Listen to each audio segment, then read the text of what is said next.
Era terça-feira e quinta-feira vinha vagão de louco para cá.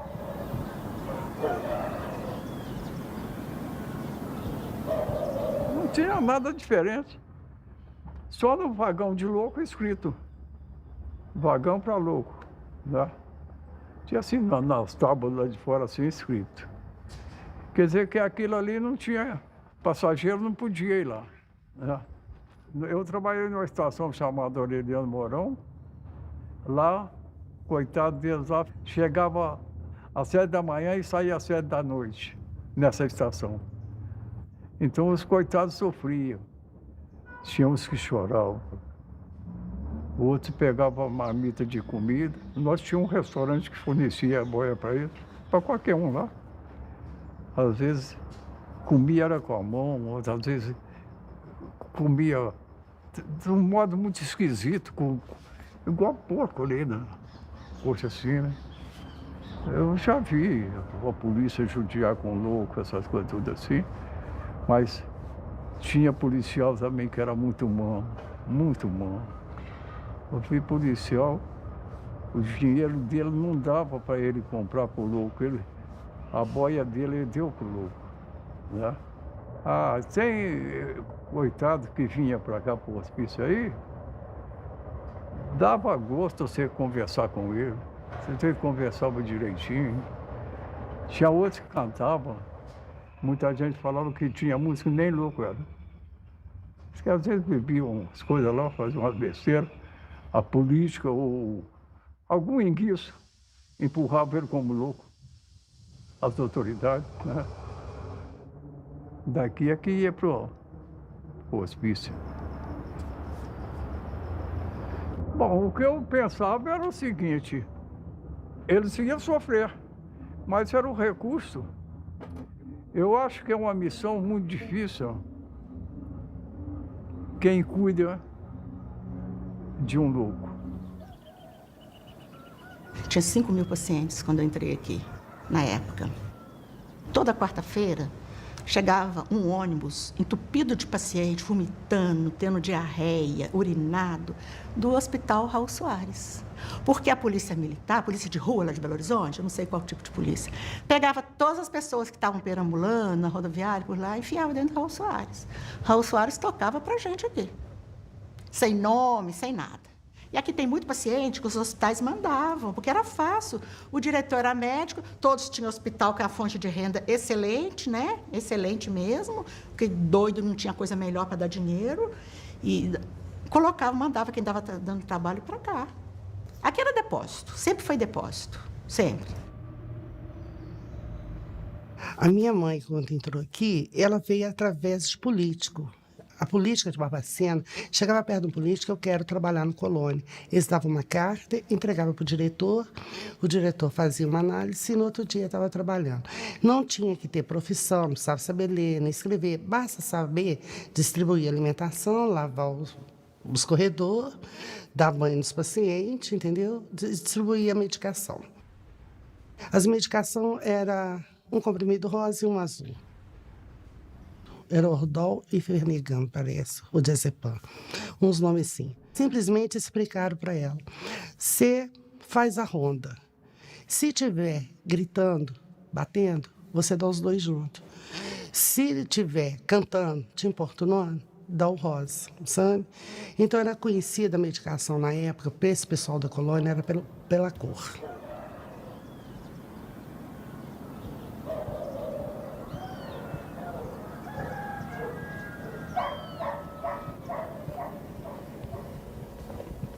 O final do século XIX em Barbacena é marcado por um mito que se cria na cidade, no Brasil como um todo, de que aqui havia um clima muito especial, clima serrano.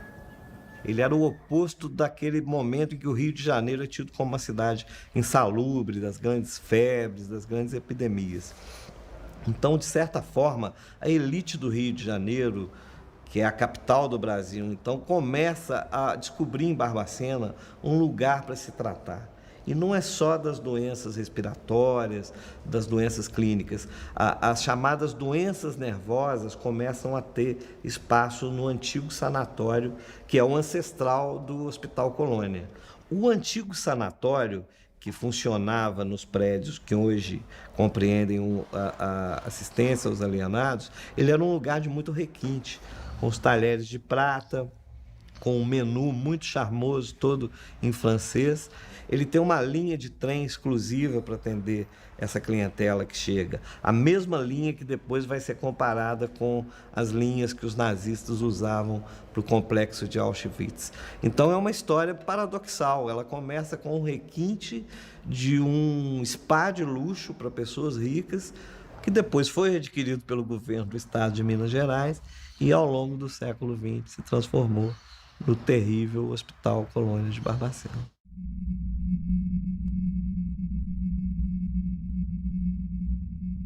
Quando eu tive acesso às fotos feitas dentro desse hospital em 1961 pelo Luiz Alfredo, eu fiquei tão impactada que eu não vi nenhuma daquelas fotos no hospital. Todas aquelas imagens me remetiam a um campo de concentração.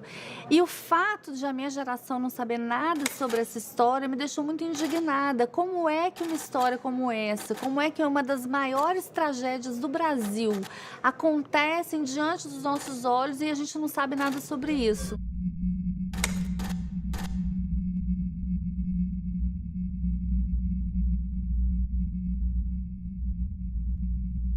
Eu descobri que o Brasil desconhecia uma das suas piores tragédias.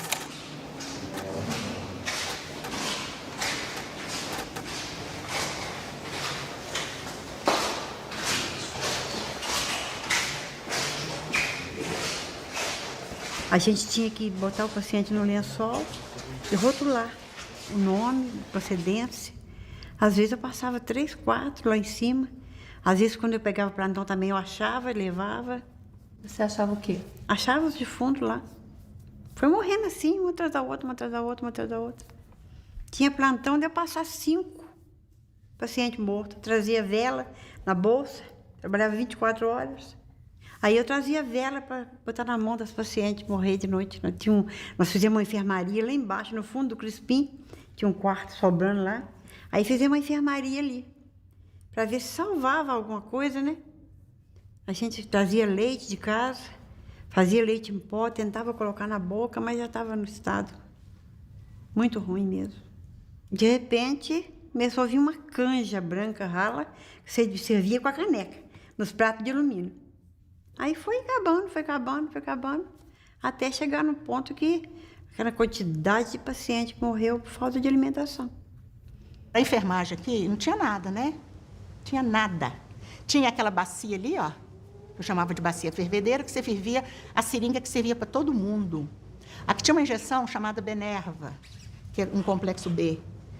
Enfiava que cabia na seringa, 10 ampulhas de Benerva e tudo, uma agulha desse tamanho, e ia aplicando de paciente em paciente. Hoje tudo é descartável, antigamente não era. Era isso que tinha. Lá embaixo do departamento B tinha um funcionário, que ele era guarda emprestado da Polícia Civil. E ele ficava com a arma, que ele achava que era a polícia aqui dentro. Então, muitas vezes ele puxou a arma para mim, ele puxava para o paciente, os remédios se punha tudo dentro de uma caixa de papelão, ele olhava para a cara do paciente, esse aqui que eu vou dar, esse aqui que eu vou dar, esse aqui que eu vou dar. Se o paciente não quisesse, ele ameaçava com a arma. Era um médico para 3 pavilhões. Eles chegavam na portaria do pavilhão, chamavam os funcionários e aplicava a medicação para ser aplicada. Tinha pavilhão igual o Crispim, que era o horror dos horrores. 400 pacientes, homens, tinha uma grade fechando, tudo violento, sem medicação. E se você entrasse lá, eles pulavam em cima de todo mundo. E nessa época eu não via comprimido, não via não. Eles davam xarope aí, que o farmacêutico fazia, né? E o eletrochoque, que era muito usado. E aquelas muito agressivas, muito violentas, que não tinha resposta, que não tinha as medicações que tem hoje em dia, dava eletrochoque. Que eu, por sinal, fiz muito eletrochoque, bastante, não tinha outra coisa. Muito paciente deprimido, recuperava, mas a gente não dava com anestesia na época, mas eu fiz bastante, era eu e o Dr. Zé Carlos. Fazia 1 ou 2 vezes por semana, mas os pacientes seguravam direitinho, acalmavam o paciente, dava carinho para eles, e eu punha no mínimo para dar o eletrochoque, eu dei muito. E a gente punha assim na cama, mais de 40 pacientes, sabe? Eu ficava com tristeza porque eles viam, um via o outro tendo as coisas, né? Mas a gente mandava eles fazer uma oração, conversava com eles e tudo. Eu costumava pôr de 5 em 5. O médico vinha, passava as voltagens. Aí era um aparelho quadrado assim, com dois negocinhos de pôr aqui na testa, aqui, na fonte, né? Aí você ligava o aparelho lá na parede, lá na eletricidade, aí ele já passava a voltagem, já do tanto que o médico mandou. Aí você tinha que ter uma vasilhinha com um pouquinho de água de sal, pra você passar, para o eletrochoque pegar. Então ele dava aquela crise forte, assim, sabe? A gente punha um pano na boca, assim, já tinha as buchinhas, já ficava pronta ali, esperando. Já estava tudo pronto. Você botava a buchinha na boca para não morder a língua e segurava, 2, 3 pessoas segurando, porque ela debatia muito. Eu tinha pavor. Mas você aplicava eletrochoque? E eu não aplicava, eu ajudava, né? Segurava, né? Bom, era por finalidade terapêutica, né? Mas, de repente, aparecia, às vezes, um imprevisto, né? O paciente, às vezes, né? Fazia umas travessuras, né? E, às vezes, tomava eletrochoque.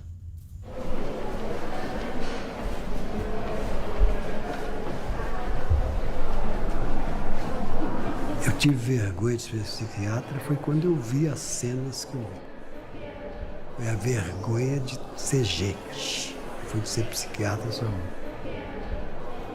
De ver o que é possível fazer com o outro.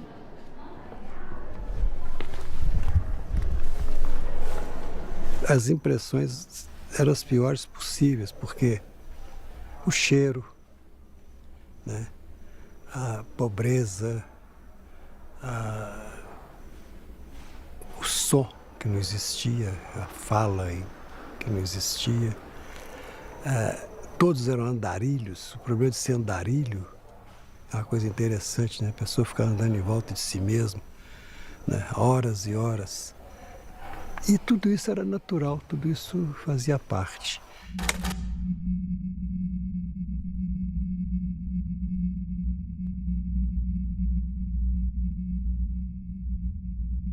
Uma das coisas mais impressionantes dessa história é a situação dos meninos de Oliveira, exatamente porque eles tinham, ao contrário dos pacientes do Hospital Colônia, eles tinham algum tipo de deficiência física ou mental. E os pais sentiam vergonha desses filhos e encaminhavam esses filhos para um depósito de crianças chamado Hospital de Oliveira. E aí, quando esse hospital fecha, esses meninos, eles acabam mudando de depósito e acabam sendo encaminhados, então, para o Hospital Colônia no início da década de 70. Veio mais de 100 crianças, acho que 140 crianças para cá. Veio um ônibus cheio. Vieram os 3 funcionários. Quando pega que o filho é seu. Pacientes que a gente não conseguia pegar, precisava 2, 3 pessoas, todos com alguma deficiência física, nem falavam. Era isso que tinha aqui. Tinha um pavilhão de criança aí na FEMIG, eu ficava lá. A gente tomava injeção de impignar, o corpo da gente ficava todo torto assim, ó. Ficava todo torto. A gente fazia a força para descer o braço assim, não conseguia, doía muito. dava choque lá, a gente ficava no pátio lá pelado, ficava na cela pelado também, jogava água na cela, a gente ficava dentro da água na cela, ficava apanhando lá, aqueles enfermeiros, sabe? Batia na gente lá. Você é da onde? Bezonte, Passo Santo Figênio, pai do tio. Pai Antônio Carlos não, Antônio Paulino, meu pai do tio. Me criou desde pequeno assim, ó. Eu fui lá em Bezonte e não vi ele mais. Mãe morreu. Quando eu era neném, ela morreu. Cheguei com 12. Toninho, você tá com quantos anos? Não sei mais não.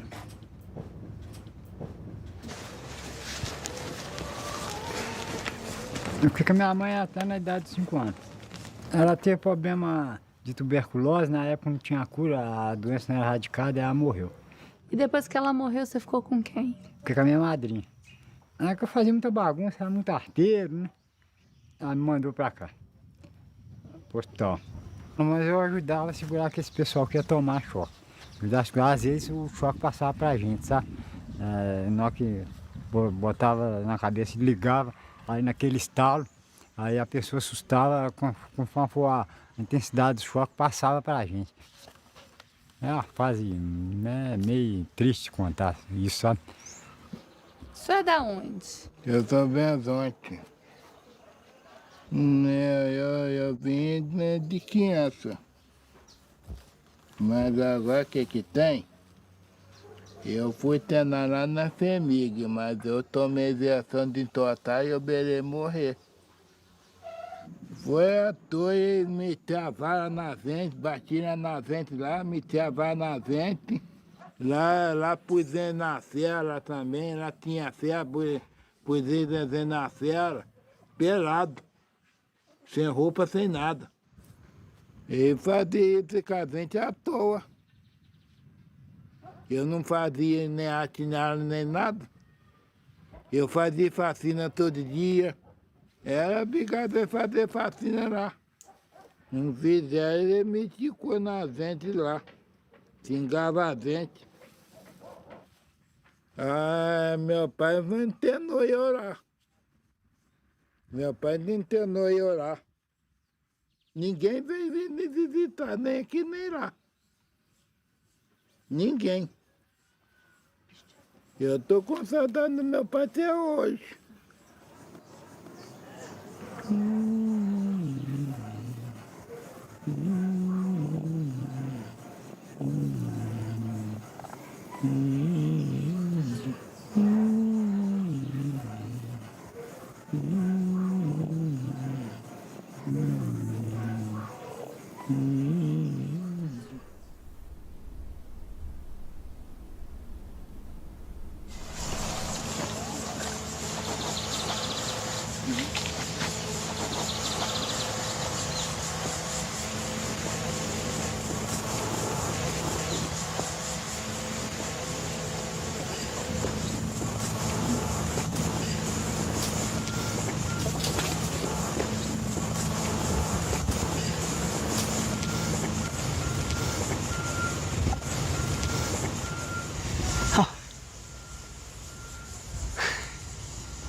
Interessante.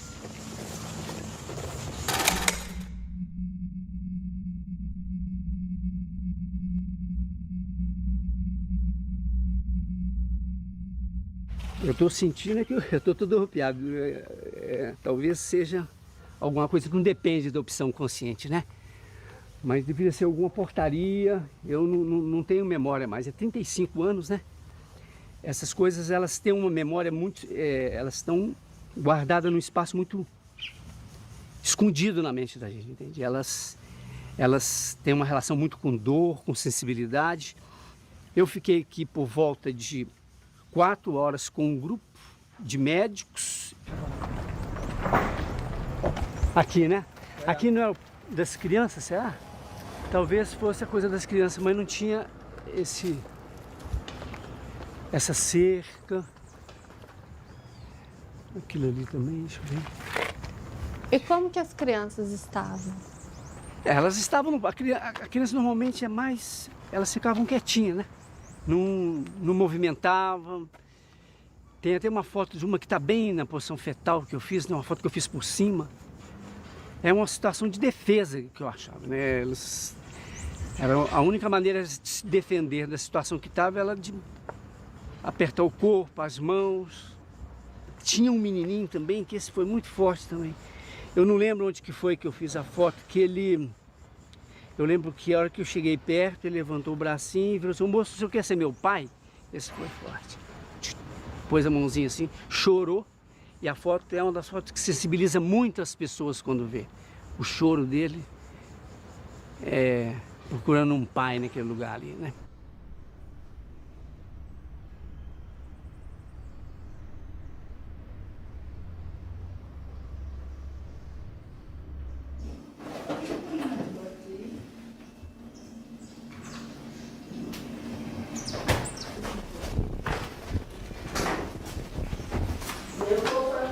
Era criança.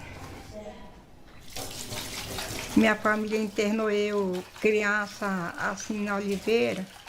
Eu dei alguma crise, assim, não tinha remédio para levar no médico, aí me internou. Injeção, tinha aquela injeção grossa, desse tamanho assim, dava aquela injeção grossa na gente, de pregnar, choque já vi os outros tomar, e paciente morrendo, tadinha, sim. E nós já passou fome também, isso já falo verdade, quem fala verdade merece castigo.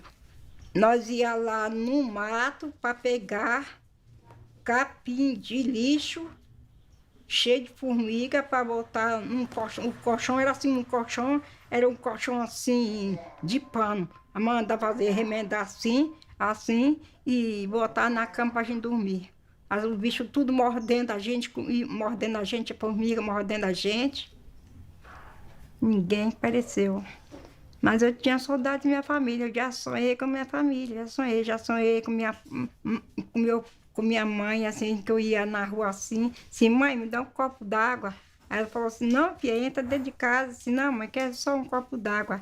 Aí ela me dá um copo d'água. Tem vezes que eu fico triste no meu quarto, saudade. Não é o que eu fazer, não posso fazer nada. Não fiz nada com minha família, não fiz nada. Eu não posso nem falar mais nada desse negócio, senão eu fico triste da minha família. É como se a memória deles, afetiva, tivesse parado no momento do abandono. Eles tivesse sido congelada ali, no momento do abandono, quando os pais deixam eles ali e nunca mais voltam. Quando os sobreviventes puderam falar, é impressionante o impacto que isso teve dentro do Brasil, quantas pessoas se sentiram envergonhadas pelo tratamento que durante décadas e décadas foi oferecido para pessoas consideradas indesejáveis sociais, a forma indigna que o Estado brasileiro e que a sociedade brasileira trata e tratou essas pessoas, é uma herança que nos envergonha.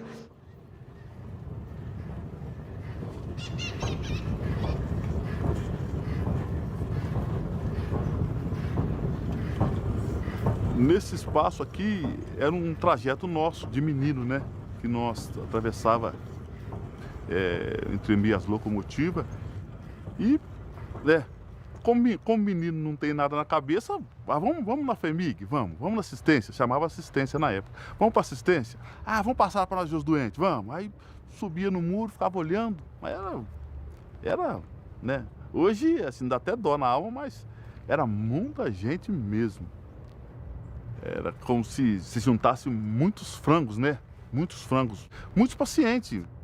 Tinha uns normal, tinha uns que era normal. Esses que ficavam dentro desse recipiente lá, nesse quadrado, esses não batia bem mesmo, isso não tinha sentido de nada. Mas tinha uns que era normal, rapaz. Tinha uns que era normal, conversava com a gente assim, ó. Só que às vezes vinha de longe, né? Às vezes vinha de longe e a família punha aqui, largava, por aqui morria e aí ia. Era tudo aberto, né?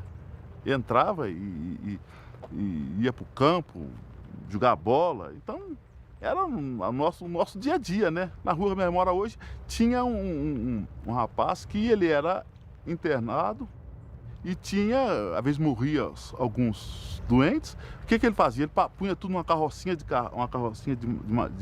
ferro e punha os doentes ali. Às vezes ele passava na rua da minha casa, então nós pedíamos para ver, abre aí para nós ver aqui os defuntos. Aí abria, nós víamos os defuntos, fechava, né? E ele subia com aqueles defuntos e tal. E tinha dia que nós corria atrás também da carrocinha e nós ia até no cemitério para ver ele jogar os defuntos. Fazia um buraco grande, jogava 5, 6, 7, pronto, acabou. Sem caixão, sem nada. Não tinha nada de caixão, não. Entendeu? Então, para nós era comum, né? É igual hoje, você vê carro na rua e ficar admirado. E hoje é onde é um dos cemitérios que só que está desativado.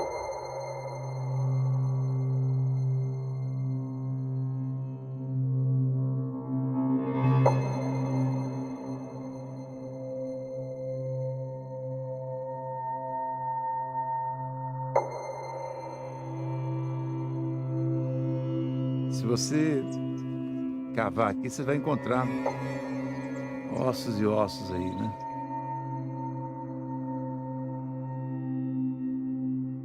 O cemitério era uma cultura de que as pessoas não poderiam ser sepultadas junto dos chamados normais, né? Os suicidas, assim como os negros e também os loucos tinham que ter um local para sepultamento.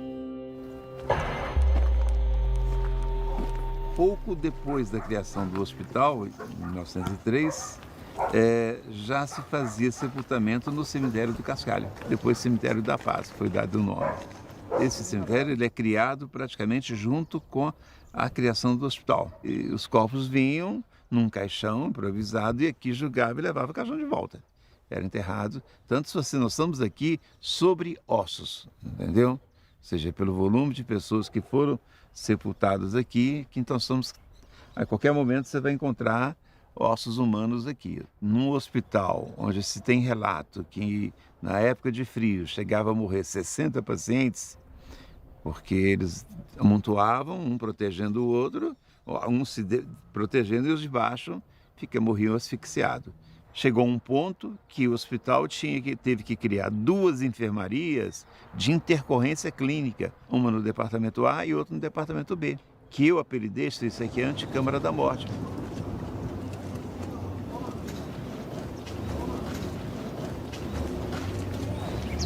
Aí eu ainda, diretor, chego os moradores, os vizinhos começavam a queixar do cheiro, ou seja, então percebemos que a terra já não estava absorvendo a quantidade de mortos, então nós resolvemos encerrar o contrato e não mais permitir o sepultamento de pessoas aqui nessa instituição. É muito estranho você imaginar um hospital que já tinha acoplado a ele um cemitério, porque a expectativa do hospital não era curar, era levar essa vida até onde fosse possível para finalmente sepultá-la. No primeiro momento do hospital, as coisas funcionaram de uma forma diferente. Ele cumpriu o papel baseado na medicina francesa, pelo menos até a década de 30. É onde eu sempre afirmo que a partir do Estado Novo, o regime forte, né, as coisas começam a complicar dentro da instituição. A família, quando internava, ela não queria saber, né? Tem história, né, de famílias que internavam e mudavam de endereço ou de cidade para não receber ou não ter comunicado dos pacientes. Então morria, você não tinha como, às vezes, comunicar com a família e quando comunicava, a família não tinha condições de vir buscar o corpo. Muitas vezes era cedido às faculdades.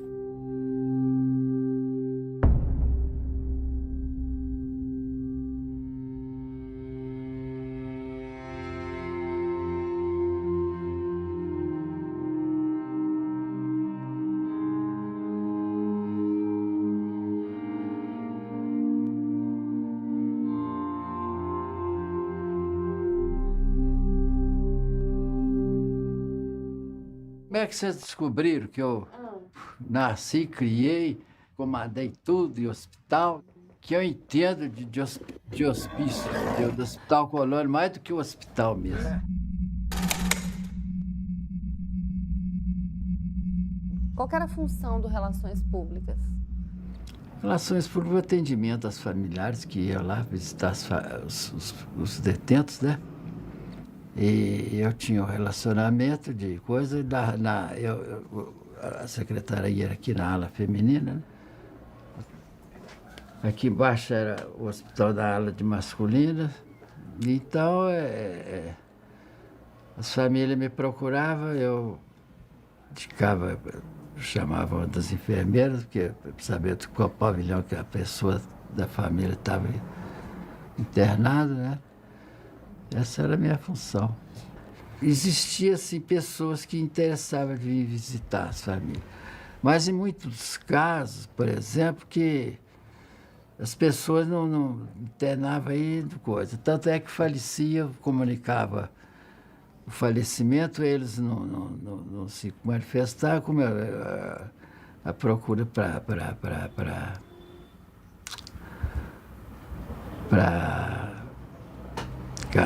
essas faculdades era enorme, né?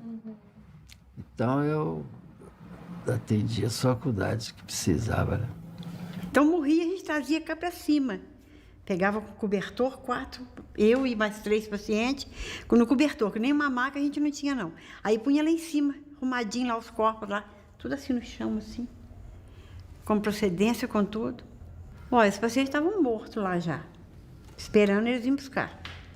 Aí chegava, né? Às vezes não tinha condução própria para vir buscar. Levava daquele jeito mesmo. A gente ouvia cair daquela caçamba igual pedra, assim, lá. Era eles jogando lá. Depois tampava com uma lona e ia embora, né? Ninguém. Eu tinha um relacionamento de comunicar com os familiares, né?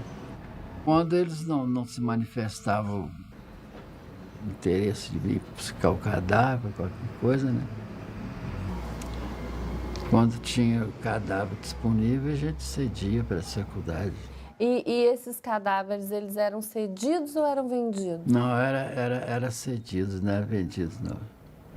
A gente viu documentos, inclusive livros de registro, que tem o preço de cada peça anatômica. Preço? O senhor sabe alguma coisa sobre isso? Não, isso aí eu não sei, não. Como é que isso aí não estou ciente disso, não. Eu só recebia a ordem do diretor eu passava para o Clarindo, que é o preparador, e a minha secretária fazia nada de dinheiro.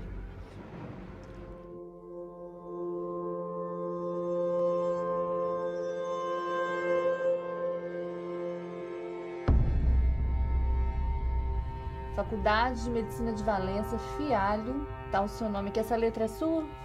Essa aqui é. Essa é a letra do senhor? É.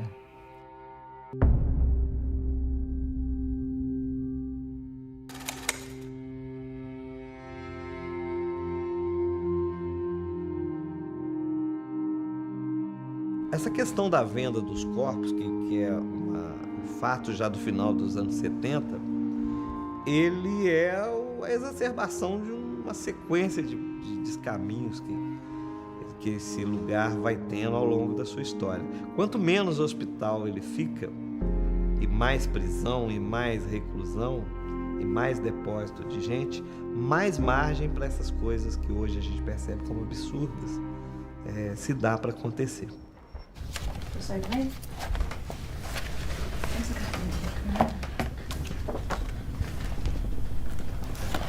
É um pavilhão muito bonito. Sendo os pavilhões mais antigos do hospital. É o pavilhão Antônio Carlos, né?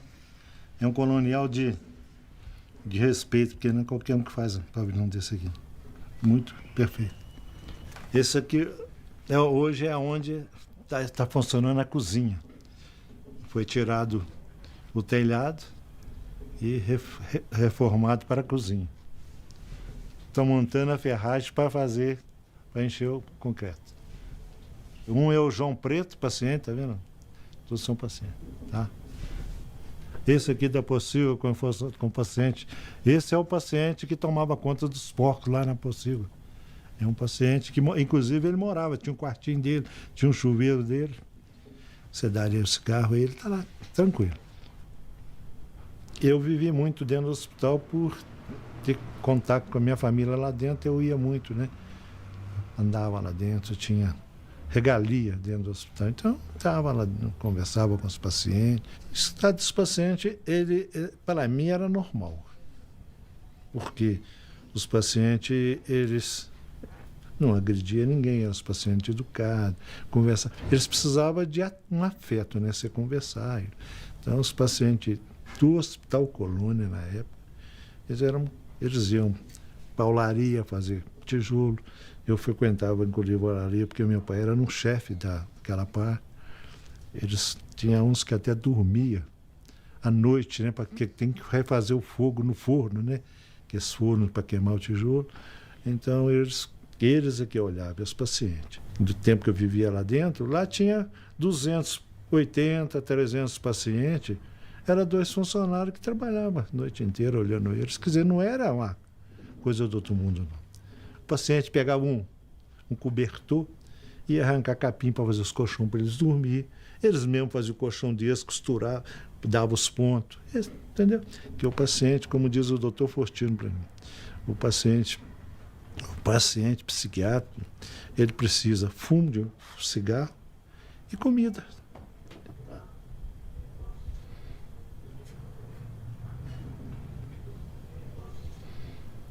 Incomodava ver eles assim? Incomodava porque eu entrava no pátio para tirar paciente para trabalhar. Mas de 69 para cá, tá? Eu entrava lá, porque eu já era o chefe de obra, então eu tirava, em troca de um maço de cigarro, e ele saía para trabalhar. Até agarrava na minha mão para sair, tá?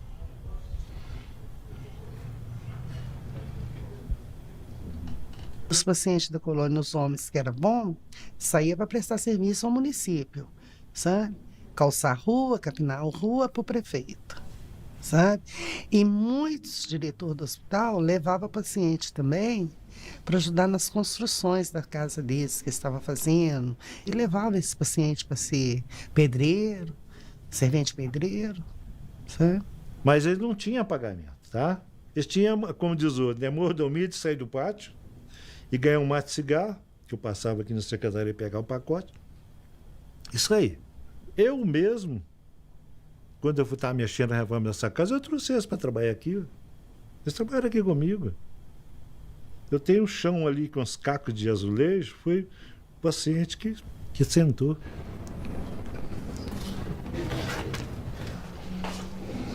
Tudo isso aí, a agilidade dele, é um paciente psiquiatra, né? Isso aí é o carinho que você tem com ele, ele faz coisas que você nem acredita. Porque o paciente, minha filha, é igualzinho. Deus me perdoe falar isso. É um cachorro manso, muito bom. Ele atende igualzinho. Vem cá, faz isso pra mim. Sim. Não te cobra nada. Dá R$1 aí. Você pode chegar lá na colônia, não sei se vocês chegaram lá. O paciente fala, não, R$1. Agora hoje não é mais um, não, porque acho que não está tendo, é 2 que está pedindo. Tá R$2 aí. As pessoas internadas aqui, que trabalhavam para a prefeitura gratuitamente, e aqueles que saíam para o mato para ajudar funcionários, ficavam outras pessoas, porque eles não ficavam andando no parque o dia inteiro. Por invés de contratar pessoas, usava os coitados para fazer esse trabalho. Não eram remunerados. Também é crime. Eu não sei até que ponto você vai poder falar que ele está explorando.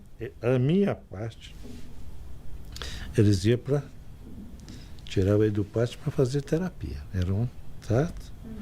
Eles iam, eles fizeram o pavilhão deles, que está lá, até, e eles vibravam. Ele saía passear. E eu acho que o próprio funcionário que tirava, ele não pode pagar, porque ele está no trabalho dele. Então, agora, se alguém pegava funcionário, paciente, para levar para trabalhar na casa dele sem pagar, sem nada, aí não, eu não conheço.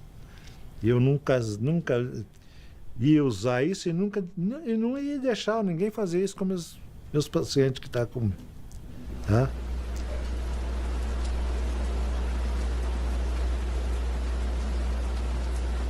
Cada pavilhão tinha uma irmã que cuidava. Que era assim, elas punham as pacientes para fora 4 horas da manhã, para limpar a casa. O negócio era manter a casa limpa. Aí as pacientes iam para o pátio, naquela friagem toda, sabe?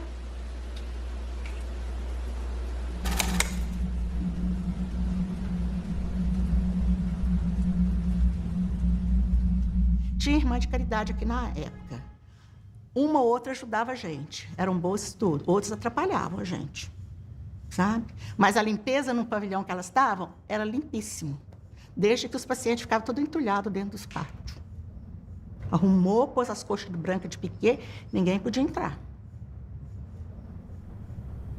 Elas rezavam terço com as pacientes. Elas tinham essa função de ir lá, rezar, orientar, entendeu? Se a gente precisasse de alguma coisa, elas é que tinham que vir fazer licitação para vir buscar no almoxarifado. E ficava ali. Um certo tempo de manhã. De tarde você já não via mais elas. Elas exploravam muitas pacientes para fazer crochê, trabalho manual. Então essas pacientes trabalhavam separadas. Trabalhavam só para as irmãs. Não faziam nada para ninguém. Tinha o dormitório escolhido, né? Era o primeiro dormitório de cima, que era o mais limpo. Ali só ficava elas. E elas recebiam para isso? As pacientes? É. Ah, não. Às vezes, assim, muito raramente, sabe? Mas, assim, um bolo que fazia lá na casa delas, que levava lá um pedacinho para elas. Mas muito raramente. Essa irmã Helena Coelho, que era a mais velha, ela era econômica, né? Que trabalhava no almoxarifado. Então, todo lugar, você sabe como é que é. Tem essas corrupção mesmo, né? Que a gente está vendo hoje, né? Então, vinha a carne de segunda e o dono da carne recebia como de primeira. Mas não deixava de dividir com elas, claro. Um dos principais trabalhos do repórter, quando ele vai contar uma história, principalmente uma história tão trágica como essa, é identificar as responsabilidades. E a primeira coisa que eu quis fazer quando eu entrei dentro do hospital e quando eu comecei a ouvir os sobreviventes, que pela primeira vez foram procurados, que pela primeira vez ganharam voz, eu queria que alguém me dissesse de quem era a culpa. E eu fiz essa pergunta centenas de vezes para centenas de pessoas que eu ouvi. E eu não conseguia chegar a uma conclusão, isso me incomodava muito. Até que um dia, uma das entrevistadas, uma das personagens do livro me disse assim: a culpa é coletiva, ela é de todos nós, é de toda a sociedade, porque todo mundo participou disso. Que essa resposta, ela é uma resposta que importante, porque não dá para, em nome da justiça, a gente cometer a injustiça de falar de um só nome. Foram 8 décadas de violação de direitos, 8 décadas de maus tratos, de tortura, de fome, de frio, 8 décadas em que passaram por lá milhares de pessoas. A cidade de Barbacena convivia com essa tragédia. Os funcionários conviveram com isso, as famílias deixaram seus parentes lá. Então, assim, os médicos participaram disso de alguma forma. São muitas pessoas envolvidas. Para que uma tragédia dessa ela exista, ela aconteça durante 80 anos, é preciso que haja uma omissão coletiva. É lógico que a gente nunca vai poder tirar a responsabilidade do Estado brasileiro, porque o Estado brasileiro era o responsável por cuidar daquelas pessoas e o Estado falhou. Todos falharam com essas pessoas, todos falharam com as 60 mil vítimas do Colônia.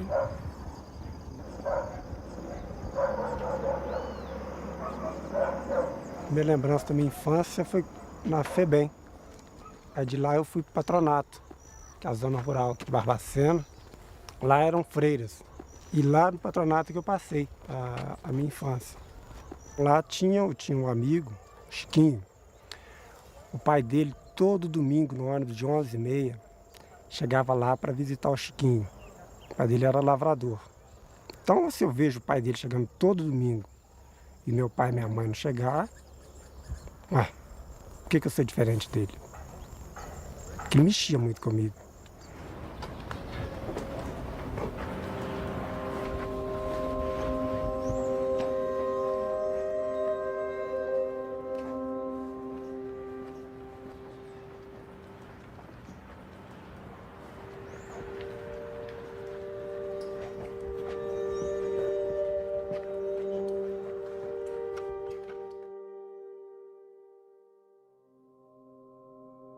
Minha mãe me disse que foi aqui que eu fui separado dela.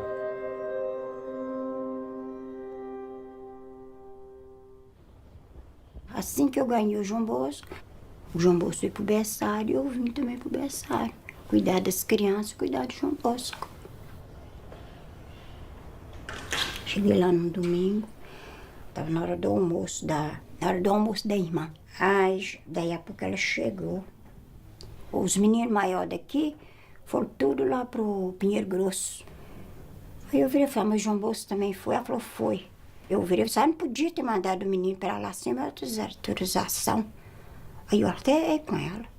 Você não tem direito de falar assim comigo, que eu não podia mandar o menino para lá sem sua autorização, porque quem manda no menino sou eu. Ela tá muito alterada comigo. Vamos dar um choque nela. Aí pegou por aqui, ó. Aí veio 2 guardas. Aí me arrastaram. Me arrastaram para a sala de choque. Aí me deu um choque. A irmã me deu um choque. A irmã Tereza. Aí ela virou e falou comigo assim, aqui, você não volta aqui mais não, porque se você voltar aqui, outra vez, se você voltar aqui, eu vou te pôr no pátio. Aí nunca mais tive contato com ele. Eu saí da FEBEM, não tinha para onde ir, não tinha como me manter, não tinha dinheiro para me manter. Eu morei no quartel, pelo menos até o ano de 99, ou seja, 12 anos eu morei no quartel. Eu não tinha Natal, Ano Novo, isso eu não tive, porque eu não tive a família para eu poder passar com eles. Quando a minha mãe morreu, espalhou todo mundo. Aí foi que eu saí para começar a trabalhar, né? Eu tinha 10 já para 11 anos, né? Foi gente que me levou para vir para trabalhar lá, em Virginópolis, na casa desse senhor. Ele era advogado. Que você vê ele com o meu patrão, eu na casa dele, empregada, uma criança. Quer dizer, ele foi na maior brutalidade comigo, né? Nunca eu pensaria na minha vida que ele tivesse coragem de fazer isso comigo. Ele, um advogado, eu, uma simples empregadinha doméstica. Ele tinha 53 anos já, o homem. Eu tinha idade para ser meu pai. Ele era assim baixo, mas era fortão. Aí foi que ele me agarrou. Aí a menstruação sumiu, né? O corpo começou a crescer, né? Aí, olha, tava de 3 meses já. 3 meses. Depois que aconteceu, o que ele fez? Aonde ele me pôs? Aonde ele me levou? O negócio já estava tramado, né? Vim para aqui para ficar bater dentro de um hospital de doente mental, uma coisa que eu nem nunca tinha visto na minha vida. Eu pensei que o dia que eu entrei lá, eu pensei que eu ia sair de lá, que eu não ia ficar lá.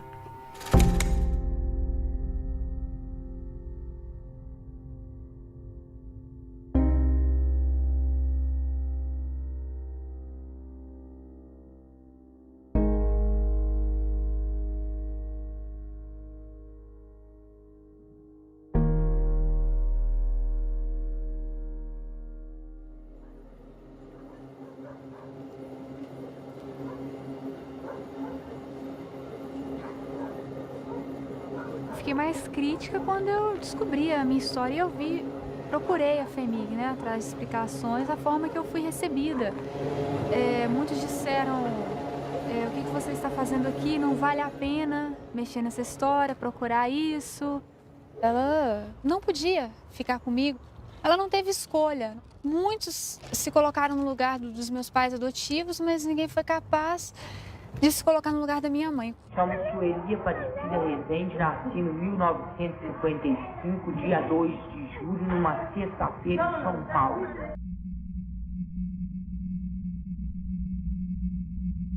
Elas saíam, né? Era muito paciente, ninguém dava conta de olhar, né? Aí tinha paciente que engravidava, quando não chegava outros de fora grávida, né? Elas saíam, encontravam, arrumava namorado aí. Agora tinha paciente que relacionava com outro paciente. Não tem uns pacientes que casaram com outras pacientes? Então tinha paciente que Relacionava com outro. Tinham filho, elas não queriam, não, elas davam mesmo. Não queriam nem saber. Tinha umas que não queriam dar, mas não podia ficar aqui. Porque tinha uma irmã de caridade de Belo Horizonte que levava os filhos nascidos daqui para FEBEM, de Belo Horizonte. Eu achava isso uma agressão. Tirava os filhos e levava. Agora, as funcionárias, muitas pegaram. Tem muita funcionária que pegou criança aqui, criou e deixava as pessoas verem. A Sueli era o terror de todo mundo, né? Muito difícil, agredia todo mundo. Ela passou por vários lugares. O último lugar que ela ficou foi lá nos modos residenciais, que lá era de paciente tranquilo e tudo. E ela adaptou melhor lá. Mas teve uma filha, né, que foi pega por uma funcionária aqui. E nesse inteirinho teve muitos problemas. Entre a mãe que adotou, entre a Sueli, entre essa menina que nasceu. Eu lembro, assim, que foi a mais problemática. Ela sofreu que queria a filha dela, né? E a moça que pegou, ela não trazia, não levava a Sueli, porque não tinha condição. Não trazia muito aqui, não. Diferente de mim e de outras pessoas, né? Eu descobri, por acaso, uma contradição da minha mãe, né? Começou por aí, que eu questionando sobre a gravidez, como que eu tinha nascido, ela disse que foi parto normal. E eu lembrei que anos atrás ela havia falado que era uma cesárea. Que mãe que se engana sobre isso? E descobri que eu não era filha dela, que eu tinha sido adotada e que minha mãe se chamava Sueli e estava no hospital. E depois eu conversei com a funcionária também assustada, e ela confirmou que ela tinha falecido mesmo e que isso tinha ocorrido há 1 ano. Estamos todas de azulão, lavando o pátio de pé no chão. Lá vem a boia do pessoal, arroz cru e feijão sem sal. E mais atrás vem o macarrão, parece cola de colar balão. E mais atrás vem a sobremesa, banana podre em cima da mesa. E mais atrás vem as funcionárias, que são as putas mais ordinárias.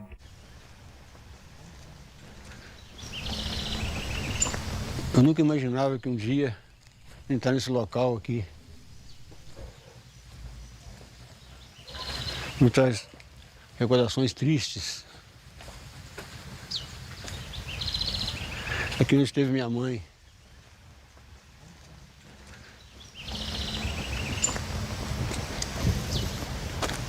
Foi seu pai que mandou ela pra cá? Não sei se foi, não. Eu não posso garantir porque eu era pequenininho, não tinha condições de saber. Eu não posso falar uma coisa que eu não sei. Ontem eu estava lendo o livro, né, antes de vir pra cá.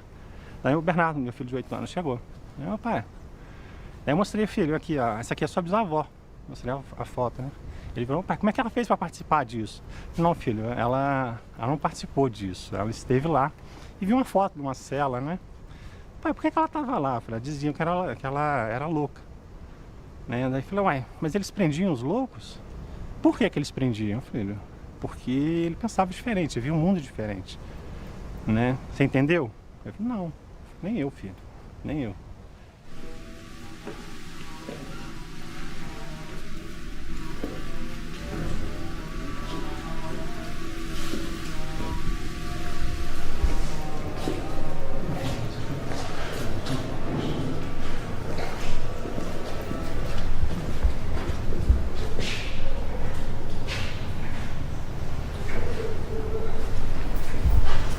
Aqui era o quê?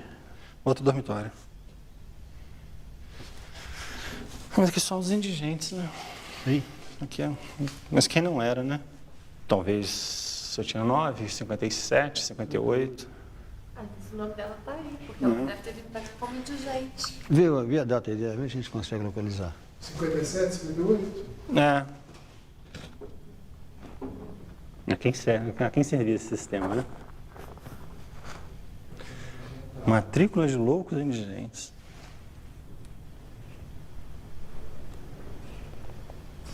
Preta, preta, branca, parda, preta.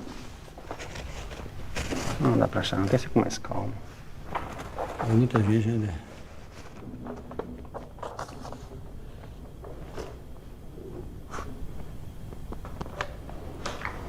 Pai, O quê?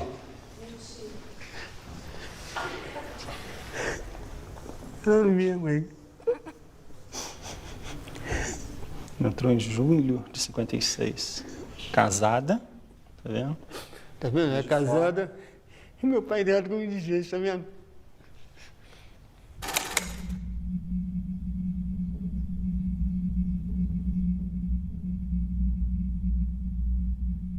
Retratação no nome, aviso pedido verbal do esposo da paciente, Jorge Severino. Vou.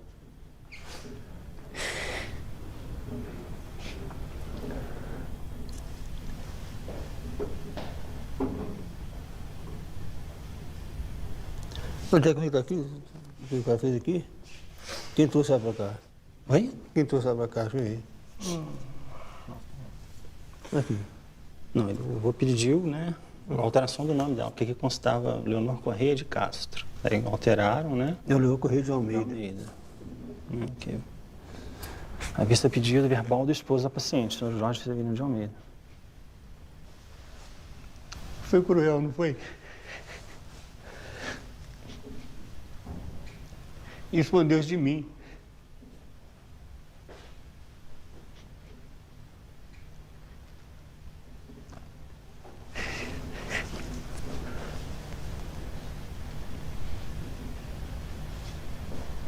É.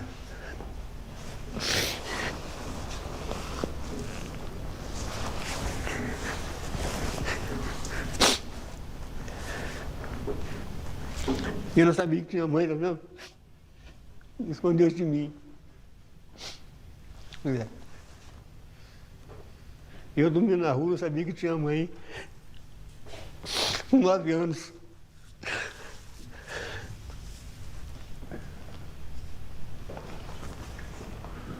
É.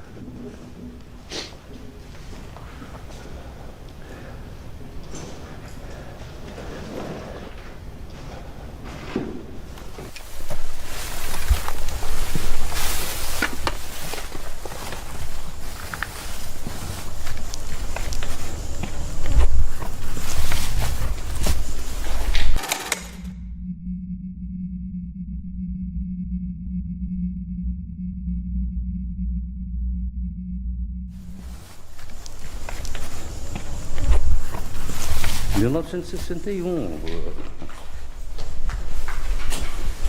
são quantos anos? 55? É como se as pessoas tivessem desaparecido, nascido no mato.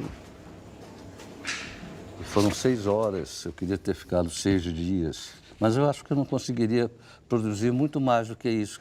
Se havia coisas piores, eu não sei. É como se fosse um pesadelo que eu tivesse vivido aquelas 6 horas. A emoção, a ficha caiu no dia seguinte, ali era só profissionalismo.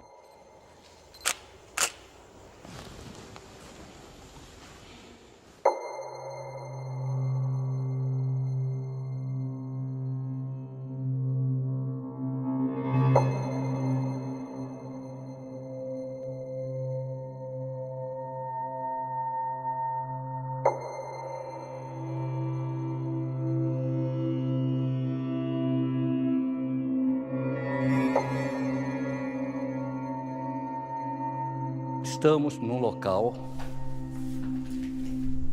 com os vestígios, com a arquitetura, com as mesmas condições arquitetônicas da época.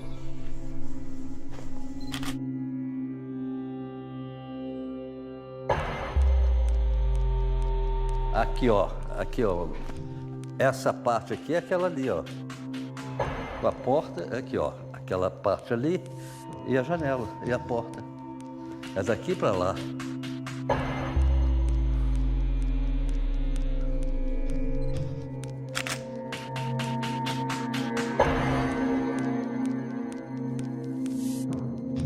Realmente fizemos uma foto ainda no local quase que intacto. Só esse envelhecimento faz parte da história, né? Chegamos no local. É dos últimos. Quando terminar isso aqui, não restará mais evidência física nenhuma da época que nós estivemos aqui.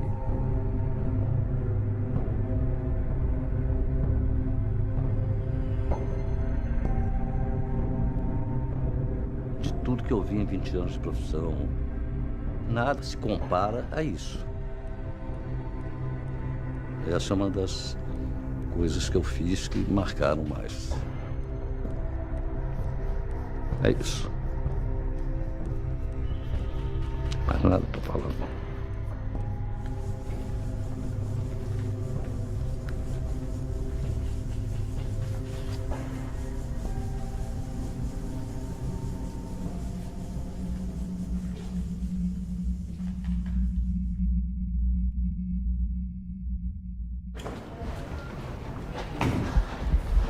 Aqui tem uma mesa boa.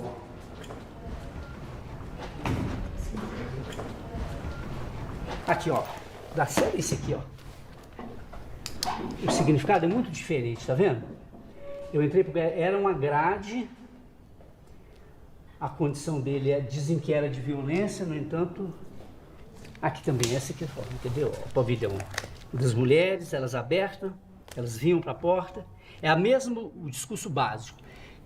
A maioria delas não tinham distúrbios, vamos dizer, neurológicos, alguma podia ter alguma coisa que a fisionomia mostra, mas essa senhora, essa aqui, e olha o tanto que está lá no fundo.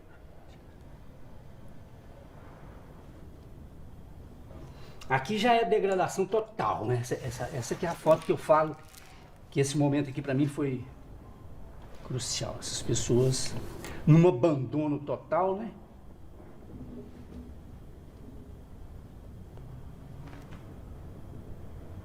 Essa aqui foi muito forte. Presta atenção naquilo que eu falei das mãos e dos pés.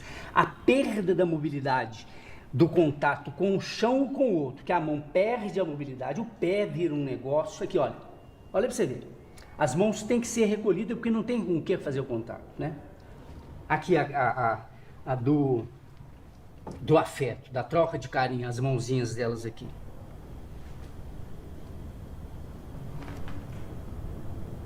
Esse aqui é a vergonha. O que eu senti é que ele ficava completamente envergonhado da situação que ele estava. Tem uma coisa que é interessante, a maioria era negro. Aqui já tinha... A cor negra já era uma discriminação.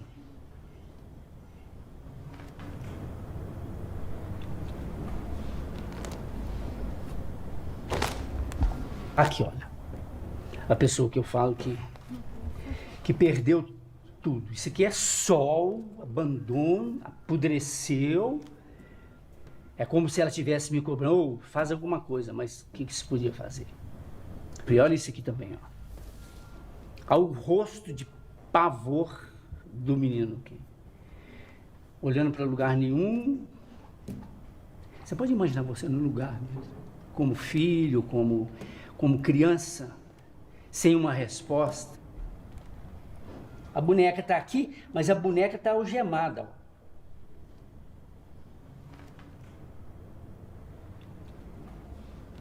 Napoleão, como é que é fotografar pessoas que perderam sua condição humana?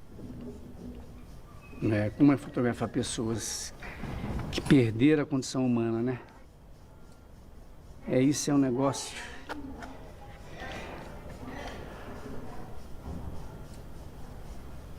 Como que é fotografar?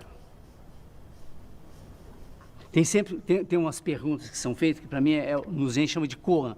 São perguntas para exatamente quebrar a sua lógica cartesiana para entender.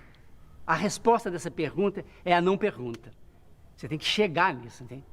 Como que é isso? A resposta, ela não pode ser lógica. Então, como é que é fotografar um ser humano sem condição humana? Você tem que conviver com isso para ter essa experiência, entendeu? Que muitas vezes a resposta a um negócio desse é quase que um silêncio de respeito para essas pessoas que não tiveram um retorno para a vida, né? Essa desumanização que foi institucionalizada naquela época, né? esse número de 60 mil pessoas que tiveram a morte antecipada numa instituição e por uma ciência que se propõe a fazer elas ficarem vivas, né? Propõe elas melhorarem. Isso é uma coisa muito séria, né? Eu não sei a âmbito da condição do ser humano que isso pode significar. Isso é a palavra que você falou é uma tragédia. Alguma coisa que era para fazê-las estarem numa situação melhor destruiu essas pessoas, né?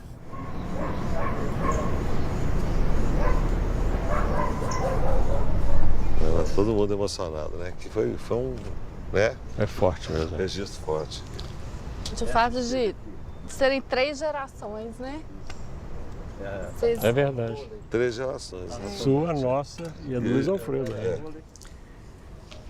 Mas gravei Dona Conceição aqui, ó, pois é. Gravei a Dona Conceição aqui com a turma toda, né? Todas se juntaram aqui na porta, assim, né? Foi aquele chique. grupo fechado, assim. E ela de porta-voz. Nesse pavilhão não tem médico. É preciso de um médico. Mas aqui para esse pavilhão porque não tem. E como é que foi, assim, quando vocês chegaram a primeira vez, assim? O que vocês viram? Qual foi o impacto que vocês tiveram?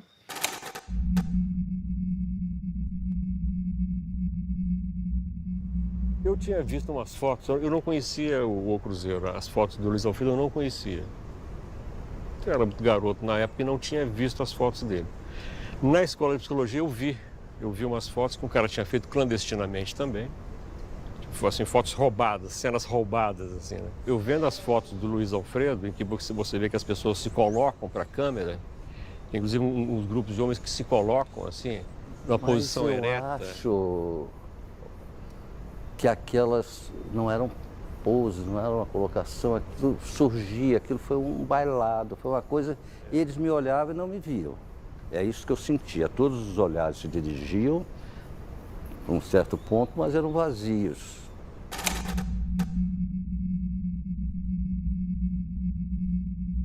Você veio pra cá, né, com a cara e com a coragem, né, velho? Sem recurso, como é que foi? 5 pessoas, equipe de 5 pessoas. Quando a gente veio aqui naquela visita que viemos juntos, né? Você, eu, Simone, aquela turma. Quando eu voltei para lá que percebi que tinha abertura para fazer o filme, né? Em 5 dias eu montei a equipe e falei, não pode perder, né? Essa porta fecha. A gente percebeu que tinha que fazer algo naquele momento, que tinha possibilidade, não podia perder, né? E era aquela hora e pronto. E viemos um coletivo de pessoas. Vocês estavam juntos a primeira vez? Viemos juntos. Foi um grupo grande que veio. Passamos um dia aqui, demos um giro no hospital. Um dia mesmo. Aqui no embaixo. O Irã voltou para escrever as matérias, eu voltei com a cabeça do filme, assim, de armar o filme. É porque o secretário de saúde na época liberou, né? Ele não sabia o que ia acontecer, né? Ele liberou e depois a gente publicou uma matéria dizendo, né? Que estava aberto, né, os portões aqui do hospital para a imprensa, né?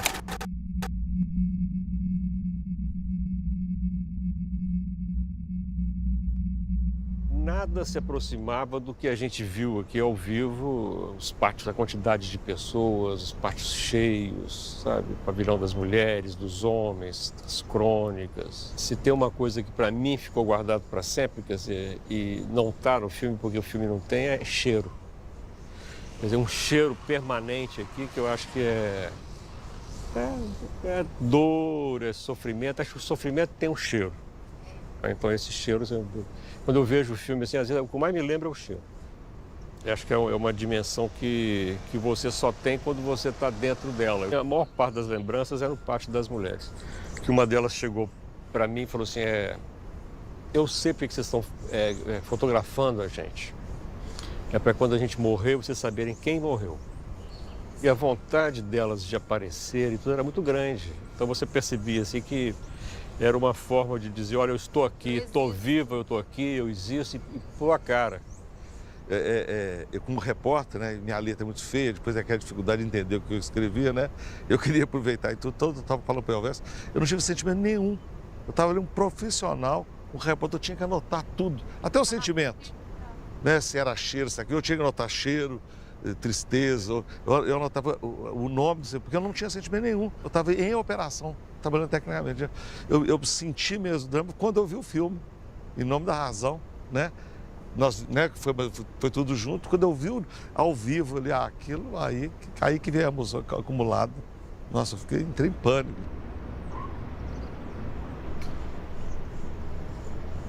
Agora, o que eu senti, assim, aí relembrando agora, assim, o meu sentimento era de que a gente estava cometendo aqui dentro uma transgressão. A gente estava transgredindo. A gente estava quebrando normas, porque a norma daqui é o isolamento, é o silêncio e essa omissão principalmente pelo silêncio. Eu acho que o que está na base desse contrato social de instituições como essa é que a sociedade será conivente com aquilo ali. E eu sinto especialmente que no momento que nós fizemos, quer dizer, de 79 para 80, a gente debaixo de uma ditadura militar, quer dizer, era uma metáfora assim, direta do que acontecia no Brasil. Do silenciamento, né? Do silenciamento, e a gente estava entrando, quer dizer, aí eu acho que, até comentando com o Irã, o título da matéria dele, Os Porões da Loucura, é perfeito, assim, é perfeito porque naquela época a gente falava no Brasil nos porões da tortura. Da ditadura. Os porões da ditadura, os porões da tortura, quer dizer, era o que era a voz corrente. Eu sinto que naquele momento a gente estava participando de uma revolução. Nós estávamos sendo agentes de uma revolução que estava acontecendo aos olhos nossos ali, na nossa vista ali, e que de fato ia modificar isso aqui para sempre. A primeira coisa mais importante que aconteceu, que eu achei que foi importante, foi a reação do próprio meio psiquiátrico, né? As pessoas, quando elas estão tratando com os doentes mentais, elas estão dando o máximo, elas acham que é aquilo. Elas não tinham consciência disso, né? Então, essas pessoas, se você criticar o trabalho delas, elas ficam revoltadas. Então, o pessoal que trabalhava nos hospitais psiquiátricos, eles não foram acusados de praticar a barbárie, não. Eles viram como eles praticavam um ato barbário.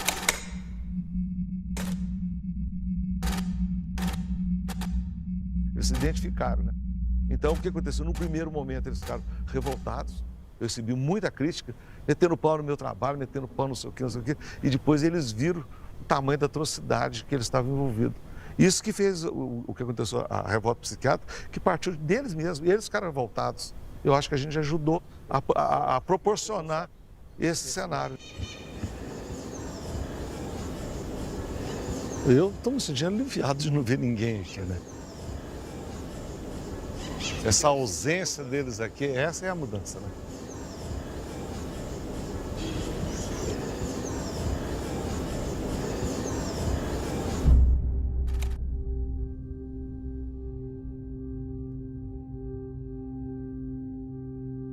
Em 73, a FIAP, Fundação Educacional de Assistência Psiquiátrica, resolveram dar uma reforma aqui dentro e pôr funcionários, porque não tinha, só guardas.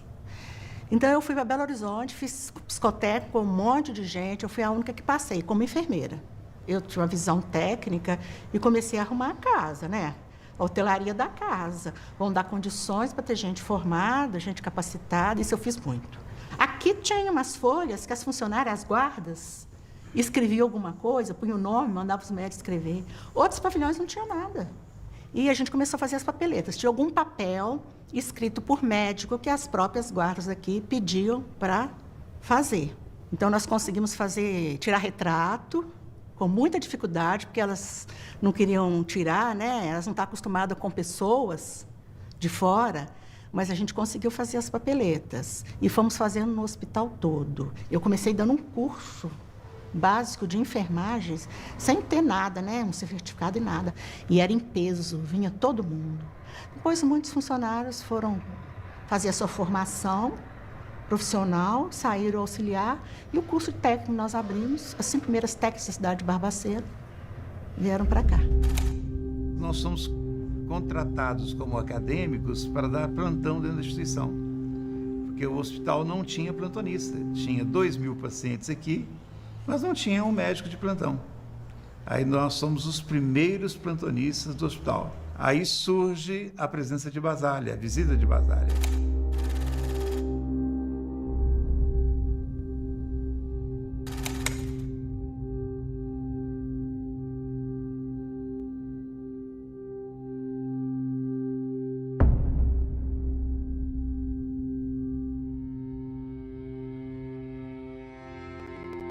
E ele conhece as instituições psiquiátricas, onde ele chama isso aqui de um campo de concentração. Ele vem, faz a crítica, e Basálea passa a ser um símbolo, passa a ser uma bandeira da nossa luta por mudanças do modelo assistencial.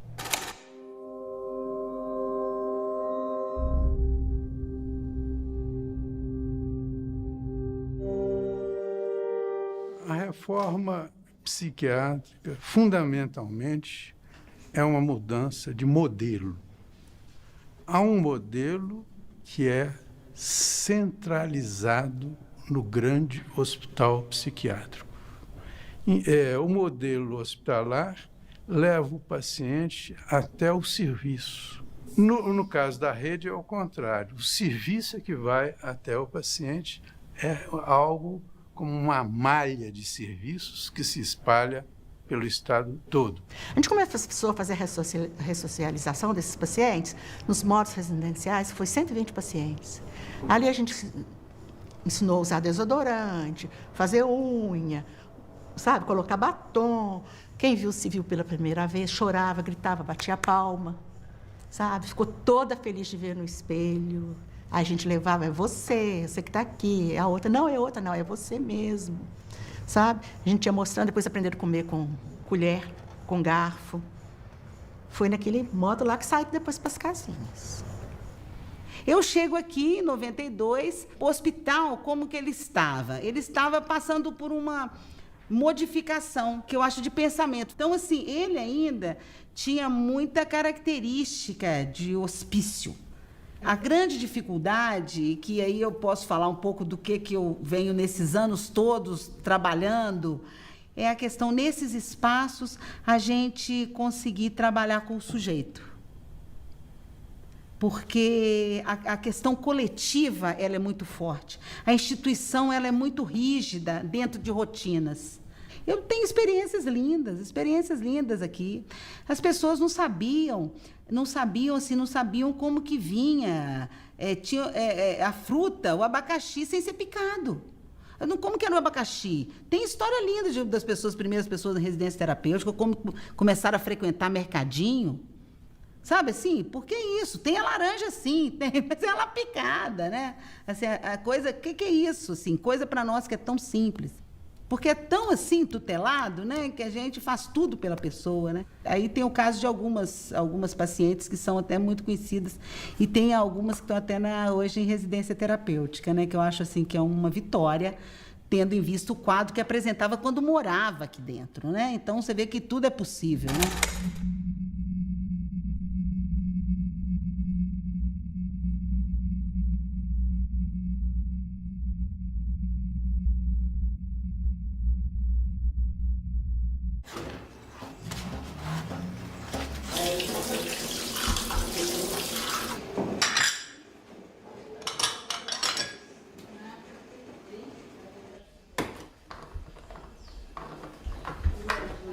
Eu já viajei um dia de avião. Parece que eu estava entrando dentro de casa. Você não teve medo, não? Não, aí eu falei assim, eu quero ficar na janela. Aí eu fiquei na janela para ver o movimento. Ele fazia... Buh. Aí ia subindo lá pro céu, parece que ia lá pro céu, lá. Aí ele falou, aí depois ele me chamou, né? Chama a menina aqui para mim, a Elzinha, para tirar o retrato com ela. Aí eu fiquei junto com ele lá, dirigindo o avião, tiraram o retrato lá comigo. Aí depois eu sentei lá, lá de novo, aí fiquei lá vendo o avião subindo. Entrava na nuvem, tudo depois que estava na nuvem, depois ele falava assim, daqui a um minuto vai chegando. Aí depois, baixando devagarzinho, aí baixava. Aí todo gente de fora que ia tudo, aí a gente descia. Eu gostei mais do avião e do piloto. Ai, ai.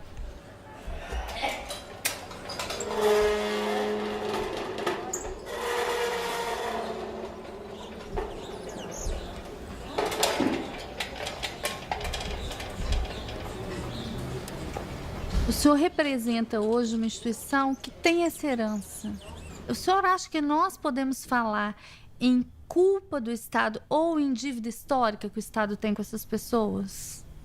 Com os remanescentes, certamente, né? O Estado, na medida que, mesmo que, e é bom que seja feito esse registro, o Estado ele agiu, né, em consonância, em sintonia com os conceitos, com a instituição da psiquiatria, com a medicina, com o sanitarismo. Não agiu contra os preceitos sanitários, contra o ordenamento da instituição médica, nem do judiciário da época. Então, ele foi um instrumento, digamos, passivo. Então, é do Estado, mas é de nós todos. Eu acho que esse reparo tem que fazer. Tem que avançar, até porque a política do Estado é desinstitucionalização. Né? Já tem muitos anos que a gente está trabalhando nessa lógica, né? Conseguimos fechar vários hospícios nesse país, mas que não tem recuado na política de saúde mental. Na política nacional de saúde mental, a gente não tem visto recuo, assim. Ninguém fala em abrir leito, né? A integração, a escola inclusiva, o tratamento ambulatorial, o apoio familiar, o foco deve ser esse. Né? E isso alcança tudo, alcança a educação, alcança a assistência social e alcança a medicina. Mudou muito nesse sentido, que hoje realmente as pessoas têm um tratamento com dignidade. A vida hoje é digna aqui. Eu costumo dizer que se nós ainda tivéssemos a mesma realidade, nós estaríamos hoje com milhares e milhares e milhares, porque ainda permanece a tensão na sociedade. Eu posso me ver livre dessa pessoa, aquela comunidade pode expulsar aquela pessoa do seu convívio, aquela família pode se desincumbir, aquela pessoa, ela de alguma maneira incomoda, eu mando para Barbacena. Quer dizer, isso, eu acho que essa é a raiz, né? É a noção, é a ideia de que é possível uma instituição que segrega as pessoas. A sociedade ainda tem muito de higienista. E o discurso da periculosidade, ele dá suporte a esse higienismo. Né? Eles usam a agressividade para cometer violência.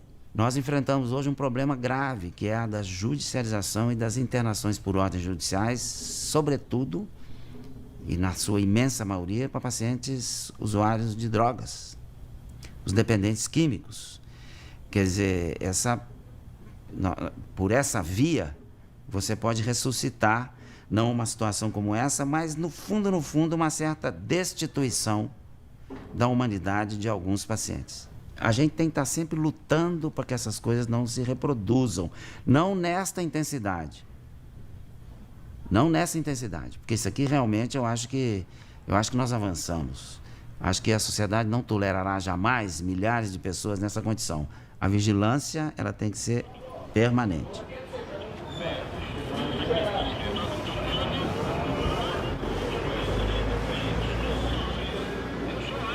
A casa foi criada para eles, né? Tanto que são 4 rapazes e 3 moças. No começo foi difícil até para mim, quando a gente via que o chão tinha só fezes, né? Falava, nossa, meu Deus, me dá coragem, né? Os primeiros dias eram difíceis mesmo.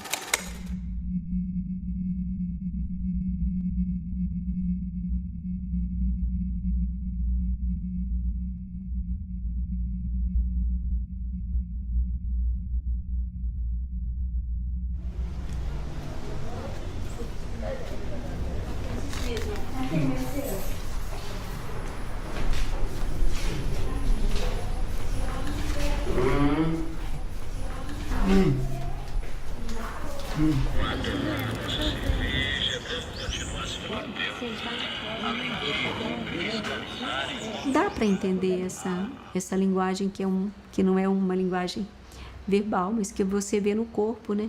E eu acho que foi mais através de olhar para eles e entender, né?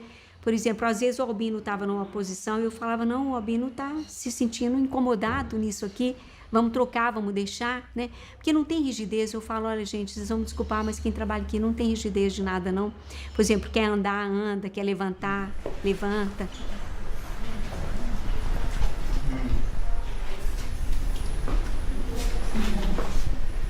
Quando conseguimos fazer a identidade de cada um, o CPF, cada um virou cidadão, se tornou gente perante a sociedade. Para nós eles já eram, mas estão registrados.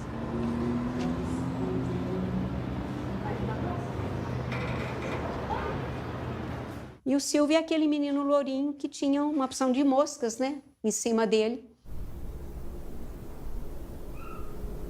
Quando ele estava daquele jeito, passa alguém e fala: essa menina tem mais que morrer. Essa menina aqui é esse menino que é um galã de cinema, porque ele era louro, o cabelo era mais bonito. Hoje eu envelheci, mas eles também. Então o cabelo era todo lourinho. Eu falei: esse é um menino que é um galã de cinema. Aí ele estava lindo mesmo, aí todo mundo ficou impressionado.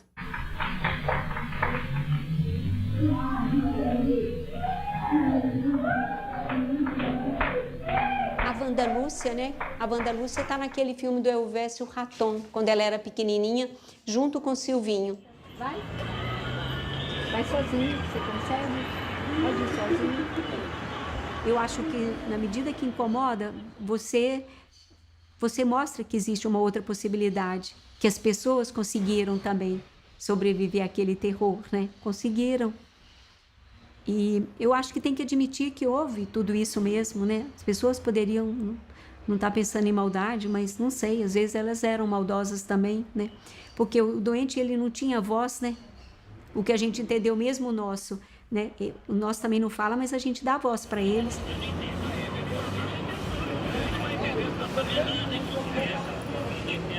Achei bonito, né? Porque eu nunca imaginava que uma irmã de caridade ia ter 7 filhos e bem deficientes, né?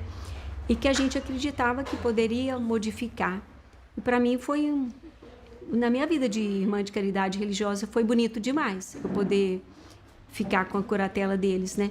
De vez em quando alguém batia aqui na porta, até o diretor do Raul: ô irmã, eu posso colocar o rapaz que está lá? Não, né? Infelizmente não. Eu não, porque a gente não fez para ficar aumentando as camas. Daquilo que eu falo, o dia que um for para o céu, essa cama vai ser tirada e o espaço vai ficar vazio, sim. Até que forem todos, né?